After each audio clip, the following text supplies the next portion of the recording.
Hello everyone, my name is Jeff, and this is the Chihayafuru Season 3, Episode 9 through 11 review. With me, as always, is Coby and Torie. Welcome to the show, guys. Been a while. What? I had forgotten that Chihayafuru came back. That's how long it's been since we did this, and now I can get excited all over again that it is back for a third season. You forgot? I forgot, because we haven't done this in so long. My excitement that it was brought back for a third season against all odds, that had resided. But now I burn like the fiery passion of Dr. Arata. Oh, man. That's a pretty good bit, I guess. So, what do you guys think of this episode? Episode 9. Let's start with Episode 9. The Taichi, I think you can break these apart in 3 episodes, basically. It's the Taichi episode, the Arata episode, and then the setup episode. Yeah, that sounds about right. What do you guys think about the Taichi episode? Were you guys disappointed that we weren't going to see a Taichi versus Arata standoff? Yeah. Who wouldn't be?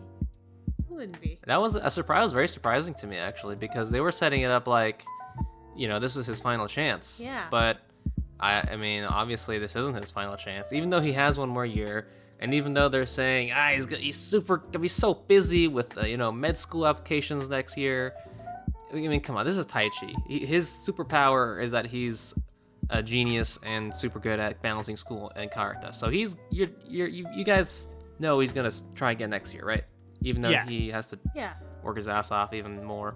It was a great instance of the show, because in any other sports show he would win, and he would be on the path, because that's what your protagonists do in this high level of play in this situation. He gave up everything to see where he could go with it. This is his final run. It's going to be his swan song. But then nope, he doesn't even lose to like a known character. He loses to a no name in the first round or second round. But yeah, I think it was the second round that he lost to a guy we've never met before, down to the thing that always gets Taichi is the luck of the draw. Mm-hmm.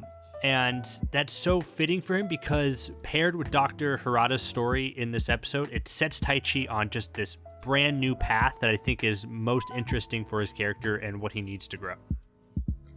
Yeah, and I like how, Taichi said that it wasn't a luck of a draw that lost him a match. It was the fact that he lost his best card. Because didn't he lose the Chihaya card? He did. And that should have been the card that basically, if he had got that one card, then he would have won the game, essentially. He wouldn't have been in that situation. Mm-hmm. It was like a domino effect. I felt like that. Like, I know this is not the case, but what I felt is like it was a big metaphor, because this was also a match where he looked up and he saw the other girl, Sue, like in the thing, and had like kind of flowers around her in a sense. But then him losing the Chihaya card was him realizing like maybe my initial feelings for Chihaya aren't as strong as I thought they were, type thing. And that's what I saw it as a metaphor for. But it's so deep. I thought it was that because he tends to play better without Chihaya there, just so that it doesn't distract him, that by forgetting or losing the Chihaya card, it's like Chihaya's still there, like affecting his game negatively. That's also really deep. Give us a deep thought, Jeff. Okay, here's one.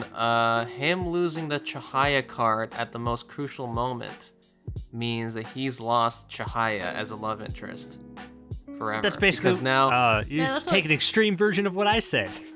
Wait, I forgot what you said already, Coby. I said that him losing the Chihaya card when he thought that he should have, and that's the one card he should get, is a metaphor for maybe his feelings for Chihaya aren't as strong as he thought they were. Not.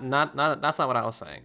I'm saying that you're talking about his feelings for Chihaya. I'm talking about Chihaya's feeling for Taichi. That because now Taichi isn't going to be center stage for this upcoming Master Queen qualifier. It's going to be Arata again. If it was Taichi on that stage up against Arata, then he would have had a chance to win her heart. But now it's just Arata versus Harada. Harada and Arata. So Taichi's out of the loop now. So you're saying Chihaya is only going for that high level Harata ass? Yeah, she likes that Karuta ass, and we saw that when he and Chihaya were playing against each other. They were playing at a very high level, and Chihaya noticed him. He noticed him truly truly the first in his, time she like his saw purest, his purest best form. And now that he failed, it's like, well, it's back to Arata again. It is until Taichi builds himself back up, because that was the takeaway from this, is that Taichi, even though he has improved vastly over this past this past year and this past season overall, he still has so much he needs to learn. He has a lot he needs to learn before he can compete at a higher level, and that's going to be interesting to see where that takes him. Especially considering the next couple episodes. With the training that he receives, not to jump ahead 2 episodes. But You're jumping so far ahead. I'm sorry. I just wanted to say that the thing I like about this show is that I'm gonna go back to what you said, Coby, where you said if this was any other sports anime, Taichi would have won.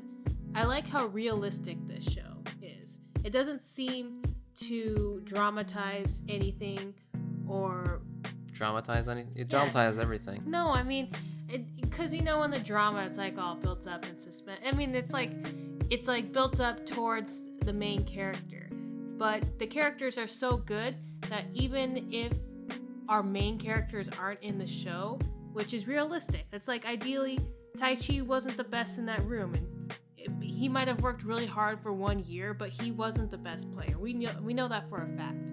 Yeah. And so they give us realistic expectations, and they can still have a good show without it being about our main characters. I like how realistic it is. Yeah, they've lost over and over and over and over again, and instead of me feeling like, fuck, like I guess they're just doing the same formula. No, they're doing the same formula as last season. You're right. It feels like a realistic progression. Like they take 2 steps forward and then they take 1 step back, and I think that's very satisfying to watch. Like, and now I'm thinking about our other favorite sports animes like Haikyuu and even like Baby Steps, where the main character wins pretty much every time. When they need to, they will win. Yeah. And they have losses, but once they come back, they win and they win and they win, and that's satisfying to see too. But I think this is just a whole other level that is appreciated in this genre. So absolutely. The one other thing about this episode before we move on is what I found one of the really interesting facets about it was Suo is the master, the king. Oh yeah. Because we got a little glimpse into him, and I think he's a fascinating character for his motivations, because they asked what drives him, and he's like, nothing drives me. I'm not, and that of course contrasts with everybody else here, because everybody else is working so hard to have that drive to like win. I'm wondering is because the queen was like, I don't think that's true at all. I think he's hiding something, basically. Yeah.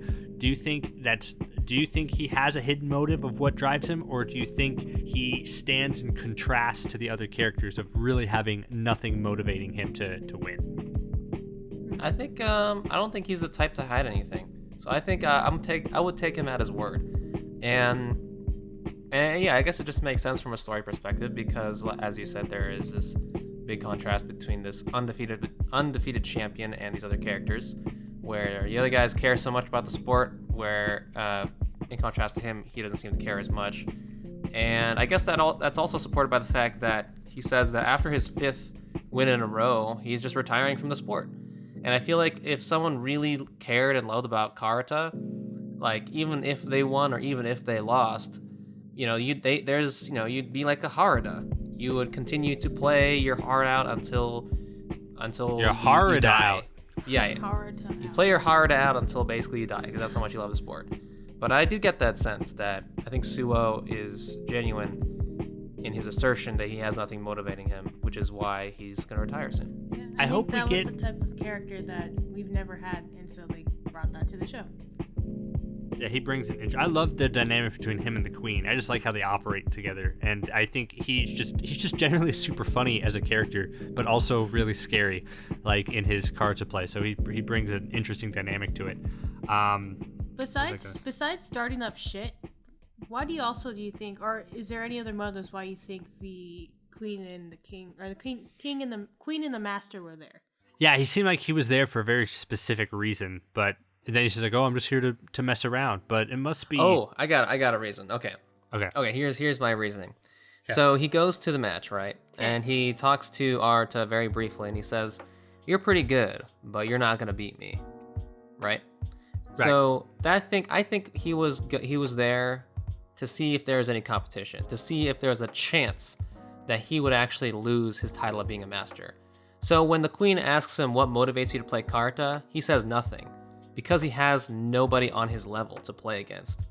So he was there to see if perhaps there would be a reason for him to continue playing.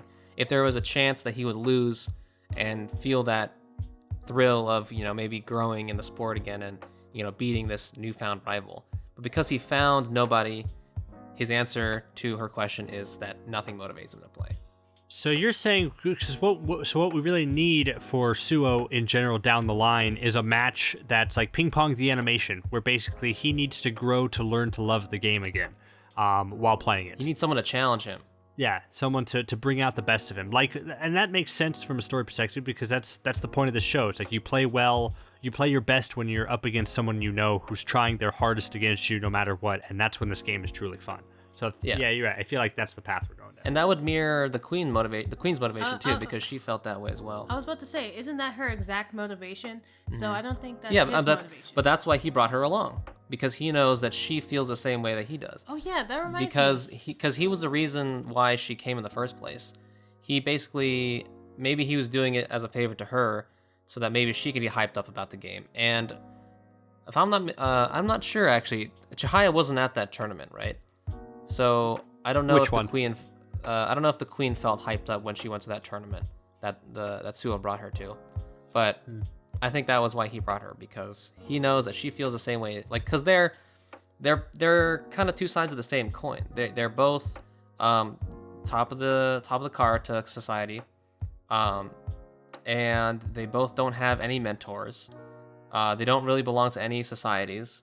And that's why the other karuta elders want them taken down, is because they're not good representatives of the sport. So, I think it's fine if they both have the same sort of motivations. And it also makes sense. Yeah. So yeah, that was the basically the Taichi episode. I loved it. I mean, I thought that episode was great. I couldn't expect how the next two episodes could top it. And then I think the next episode basically was on par, was also equally as great. It was between Arata and Murao. How do you say his name? Murao-san, yeah. It was you're right, it is basically the Taichi episode. This is the Arata episode, and it's been a while, I think, since we've had a pair of episodes. I think even this episode more so than the last one, focused on a single match in a way that the rest of the season hasn't really done in a while. Or so far, the rest of the season, the karuta matches have been kind of all over the place. We've had like 3 or 4 matches going on at the same time, kind of splitting our attention, but doing so gracefully. Whereas in this one, it's really basically Arata versus Murao, and we really get to see into Arata's head a lot, and he's kind of off his game, which I think was pretty interesting. And we also see a little bit more about his character, and the way that I perceived this character in this episode was kind of interesting, because in the first season, I saw Arata as this is how they portrayed him, he was kind of like a karuta god. He was more of like a presence in the show, more so than like an actual character. Whereas in this episode, we kind of see that, yes, he's good at character, he's good at karuta, but he's also kind of cocky. He's so good at his game that when the girl offers her, I forgot the girl's name, but the one that gave him stomach upsets, essentially. Yeah. When she was all like, if you win, I'll join your team. Arta's like, that's just shitty reward for winning. I'm doing it for myself. And then also he notices that he felt relieved when Arata wasn't going to be the representative. Taichi wasn't going to be the representative for the Masters of the East. So this to me represents shows Arata in a way I don't think we've seen before, and that is as an imperfect character. Whereas before he's been sort of a perfect karuta master. Yeah, like even a perfect character. Yeah. So now we see kind of a bit more nuance in that. sense. I think that's really cool. That's exactly what it was. I asked my girlfriend what that sigh meant. Basically, I was like, what could that mean? Like, was that a good thing or a bad thing? And she brought up, it's like, yeah, it's because he's actually relieved, because this is the first time he's actually recognizing Taichi's ability in a way that he's never had before. He's recognizing that the people around him are catching up to him in a way that I don't think he ever expected to happen before. And now he has to kind of evaluate and build off that to forge his new path forward. And it's really great to see him in this match have to fight his way back. It wasn't like an easy win and stuff. There's a thing that's like, be mean to your protagonist, like in scripts basically. And this one threw everything they can at him, and it forced Arata to just to really earn the win against him, which I thought was great. It was good. It was sad though to see Morale's son do so well and still lose. Yeah, because Morale was, again, this show does such a great job of making you root for both characters in a karuta match, and it did it again in this one by really making Morale be the good guy. He's the hero of this episode, essentially. He has his motivation. He really wanted to play Suo because this is his last chance, because if Suo wins, then he retires, and then I don't know if there was any established history between Morale and Suo, but I guess everyone just wants to be the guy that takes down Suo, essentially. And but despite that, Morale sees that Arata is off his game, and he kind of snaps him out of it. Yeah. Because he's a fellow teammate, and they've had they're really great friends, and so I think that was a really sweet moment. He knows too. He knows he can beat Arata this way, no problem. But it's like he doesn't want to win that way, and it's just such a great moment that. And the visuals in the scene are just fantastic, I think, where everything's all black and icy and he's weighed down and sludgy, and like it washes over to become clear again once he focuses again. It's just I think one of my favorite visuals in the whole show so far was that scene. Yeah, they're really ramping up the animation this season, which I really appreciate. And Arata ekes his way back up and wins the game, and I guess it's a combination of luck, but also Morale himself says it's talent and hard work, and they're both on Arata's side. Even behind, even when he had to use the fucking bathroom in the middle of the match, he came back, which is just how good he is, and also how lucky he is, because he had some lucky breaks during the match as well. He did, yeah, he did. So all that combined means he's just a force to be reckoned with, which is sad for Morale, but it's good for Arata. Yeah, even as much as I love Arata and I'm glad that he won, I feel bad for Morale. Me too, and that's how it works. And then the third go ahead. I was gonna say, I was confused during the whole time because I knew Dr. Harada was gonna be the winner for the west side, the west qualifiers. One side, whatever side. East side, west side, one of those sides. East side, I think he's east. As soon as Arata's society leader got that letter and he like got all blushy, but I was like, why aren't they showing that match? And then I remembered that Pseudo was going to concede. I was like, oh man, dude, I wanted to see that match. Yeah, that was. I didn't remember that at that moment. I forgot. I was just like, oh, I guess I just thought we didn't need to see it. Yeah, I forgot about it too until Harada mentioned it in the next episode, which was a really interesting like setup. Like, what a long sequence of events that led to Harada basically winning. Yeah. Like they Taichi and Pseudo making a bet like in the very beginning of that tournament, affecting the outcome of the finale, I think is like, pretty crazy. And I don't feel cheated by that really either. It's like, okay, you know what? Earned. That makes sense. They set it up. Yeah. Several episodes in advance, and I'm happy that Harada gets his chance. So that's cool. It just on so many levels. It works for every single character. Because on Harada's side, he's not.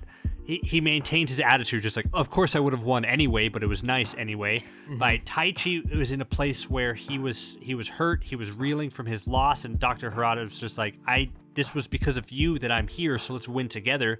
And that's what caused him to, kind of perk up a little bit. And also it just helps flesh out Pseudo as like this really honorable guy that just like helps his character out. So it's like everybody involved in the situation came out ahead, and that's just really great storytelling. Yeah. It makes you love all the characters. Yeah. Without feeling cheated, which is amazing. It just makes you excited to see who's gonna win. Yeah, and that's that kind of thing. I imagine is not very easy to do, because I feel like a lot of shows aren't able to do that. Yeah. To make so many characters look good on so many different levels at the same time. That aren't necessarily the main characters. Yeah, and we didn't even have a scene of Pseudo, which I think was the perfect thing to do. It was the perfect thing to only show that in like a flashback. Just short, sweet, classy, to the point. Yeah, and really that third episode just fleshed out all these side characters. Like Pseudo had his moment, the old coach had her moment with Rion, and then the mom got some great fleshed out characterization. Let's talk about the mom. Yeah, let's talk about. Is that a good or a bad? Is her name Rion? No, Rion's she's the young girl. The rice ball girl. Like Inoue or something like that. Yeah, that's like, okay. So Haruta and Inoue, they represent, the sort of the old man, old woman sides of the sport just beautifully, Haruta has knee issues and Inoue is dealing with motherly issues. And that really hit me right here. Even though I'm not a mama, I could feel that. It's like, she has her dreams, but she also has her family. And to see her struggle to choose between the two is that was one of the best parts of that episode. And one of my favorite parts of the season, I think, so far. It's so good because it doesn't take an easy way out. It's a really complicated question. That's what this whole season has basically kind of been about, that with Chihaya wondering about her future and also playing karuta, and Taichi's like, this is my last year playing, so I got to focus on my future. Being the mom is like such a representative of it, and they could have copped out again with just like all the husband and the kids would be like, we support you, mom, go win, like, and then like that's it. And it's like, my kids support me, but no, it's messy. It's she's torn. It's like her kids want her around them, and her husband is clearly out of his element and struggling a little bit while trying to support her, and it breaks your heart. Yeah. It really does. Oh, you were crying a little bit. I probably could have cried if they made that scene any longer. Yeah. Oh, when she like knocked over the water, and then the kid wipes. Is that the scene? Is that or the other one? No, I think it was the scene when she was in the plane, right? When she was in the plane and she was just pouring. It's a really, it's really beautiful. I feel like a lot of, I'm really glad that they kind of like went there, you know what I mean? Like they showed motherhood in its entirety. Yeah. And motherhood deals with breast milk, as we all know. And me saying that out loud doesn't give it the gravitas and importance that it deserves. But like as a visual, her pouring out her pumped breast milk and seeing the young champions, coming down with it, and her thinking about like, they revealed her age, like very pinpointed age. She said, "What am I doing? I'm 34." And the queen is like 18 or something, and then some other, I think Rion, she might have mentioned Rion was like 17 or whatever. And so she's talking about how these girls are all so much younger than her, and she's a mother in her mid 30s, and it's just like, oh man, like you said, they didn't take the easy way out. They didn't cop out, and they approached that issue not once but twice. They could have just left it at that, and been like, oh, isn't it hard for her? But no, they approach it again, and it has a beautiful resolution, I think. And it kind of and from a perspective that we did not expect, or at least I didn't expect. It's from Kana's mom. Coming in, thanks to her and her business sensibilities, she tells her about the secret side hole for moms to use during breastfeeding. Which, if you want to go metaphorical on this, it's like, the kimono is sort of representative of pure karuta, traditional karuta. And it's like, if she can be a mom wearing this kimono, then she can be a mom and be a karuta queen at the same time. So I thought that was really awesome. And then you saw that really cool, like, super mom pose where your mom's gonna be a queen. It's so good. Now I want her, and I feel so bad because I think she's gonna win this match. Like the pair, because she's against Megumu, right? Megumin. I think she's got to win against her. But I don't know, because it could go either way. Because I actually, oh god, okay, predictions. Who do you think's gonna win? I think the mom's gonna win. I think they've given her enough justice that she needs to be justified in showing this match. She needs to show those young snappers like who she is. Then that's hard, because if the mom wins and she represents the old guard, can you have Dr. Haruta win this match? Like, because then that's both of the same at the same time, like two old people going in, or do you mix and match? You have, Arata's got to win against Haruta, right? Yeah. You think? It's not. It doesn't have to be easy, but I think Arata pretty much has it in the bag against Harada. Yeah, because But then again, Harada has sort of like, this is like his only, like this is like his dying breath kind of thing. Well, I think it would be pointless for Suo to give that challenge to Arata and he not win and be there to make up for the challenge. But then again, I say that about all these matches and then it never comes true. Yeah. Yeah, really, it's been really hard to predict this season because I feel like I've been pretty much wrong about everything I've said so far. Yeah, because I thought Taichi and Arata were gonna go up against each other. So I don't know. I'm ready to be happily surprised. But I'm pretty sure no one is gonna take the queen title from Shinobu. I think that match is reserved for Chihaya. I think so. I think so too, but I think that's why I think the mom's gonna win at this stage, and then, but then is her arc done? I guess I don't know. I have no predictions. Could go either way. Yeah, and I mean, I've thought in the past that like certain characters' arcs were over, and yet we still see them over and over again. Yeah. And we still have new things to learn about them, like Rion, for example.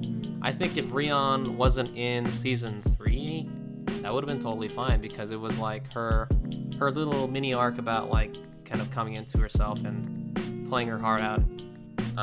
I thought was pretty well resolved at the end of season 2 against Chihaya, and yet we see her continually growing in this season. So even if the mom loses, we can still see more of her, and we can still see her continue growing as well. And I'd love to see more of her. I want to see where her story ends up. Well, are we going to see any more of Dr. Harada? Is So she you gonna think die she's during gonna this match? die Oh my during god! the match. So okay, if your opponent dies during a karuta match, do you just win? No, the cards have to keep being read Oh. because they can't stop the match for the other ones. Someone's in the audience like, what happens when the person dies? Nothing. The cards keep being read. They're like, shush. Yoshimo is reading.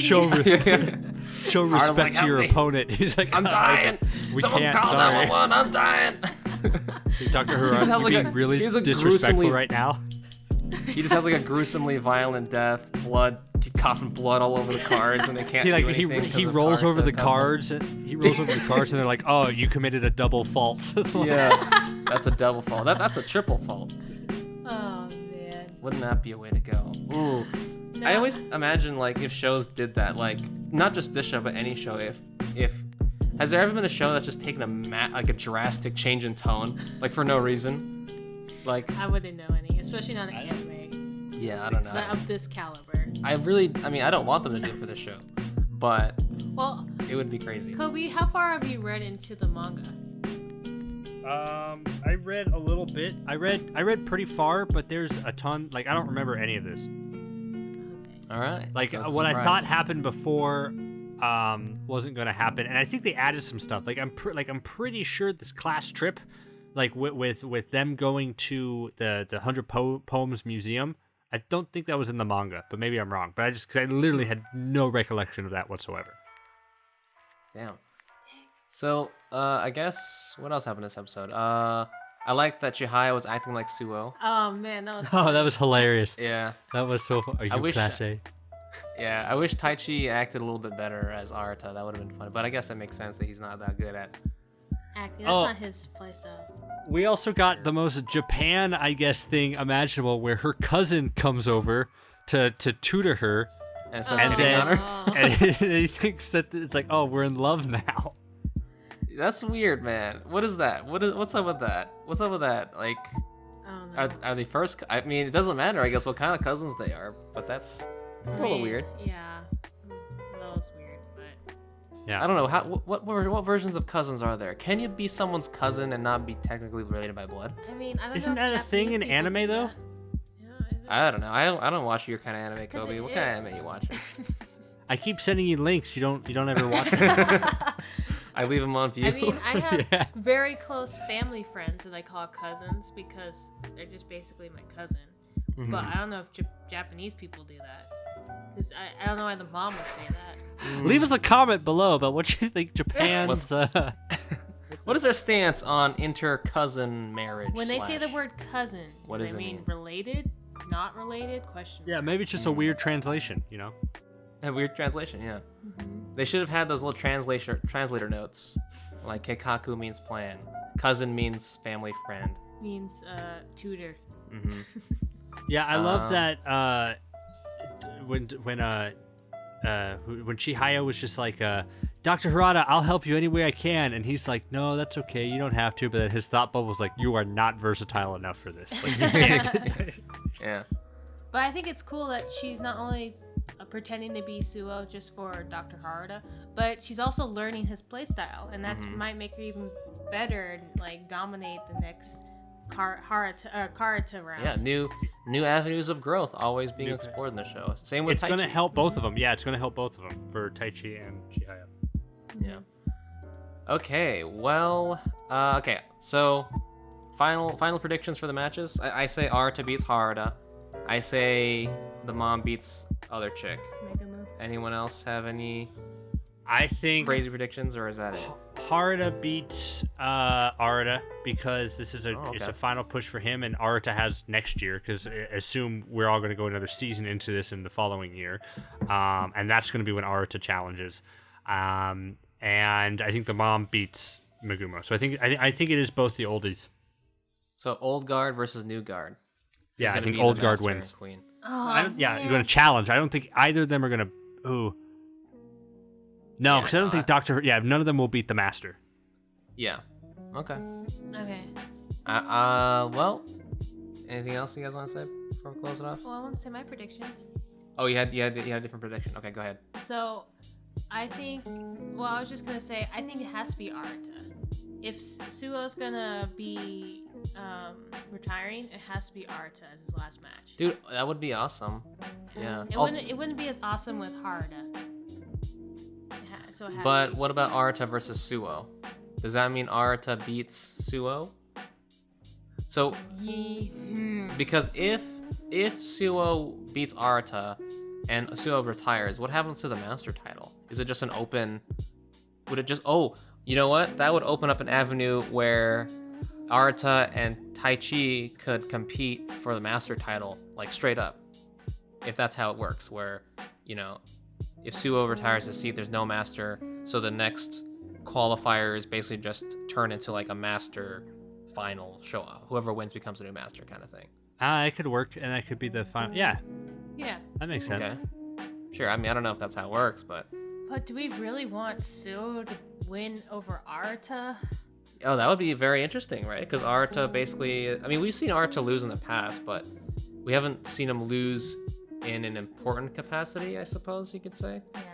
That would give an interesting avenue because, okay, if Arata loses to Suo and then Suo retires, and then Arata's going to have to grapple with the fact that, yeah, I could become master, but I'm not going to become master by beating the guy who's clearly better than me.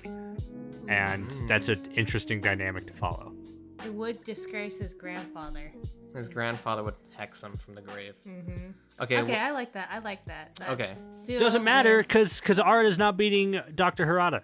Doesn't matter though. All right. What's your prediction for the female side? Female, I think it's gonna be Mom, just because they've given her more screen time. Yeah, but I that's think true. if they would have flipped it around and made Megamu the show star of last episode, I think she would have won. But I think That's the it's problem with gonna this.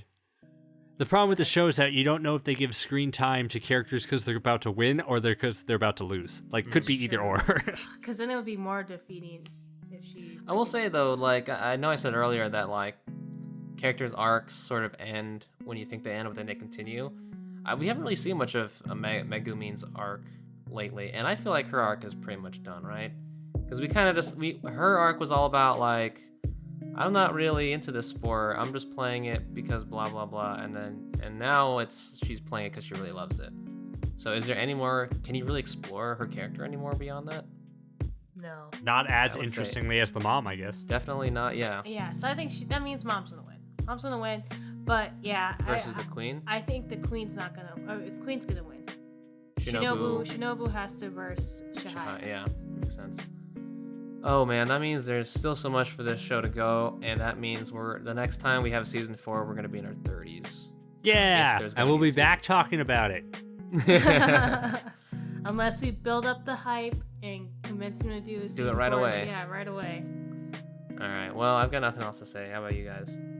Nope. We still gotta wait and see. right, Coby, would you like to sign us off? Sure, you've been watching this on Nerd Blaze. Like, comment, subscribe, all that fun stuff. Talk Chihayafuru with us because we love talking about it. Go check out some of our other videos. Jeff did a great little short video about how he changed his mind about the show, that he once was the most passionate hater of the show. He was the type of person of why it was canceled in the first place, and now he changed his mind, and we were able to bring it back now because once we started watching it, that's when they announced the new season. So it was, so go check out that video. We have a lot of other cool videos and reviews on our channel. Go check out our podcast, Anime Ricochet, where two dudes who know nothing about sports talk about sports anime. It's a lot of fun. And yeah, well, thank you very much, and we'll see you next time. See ya. Bye.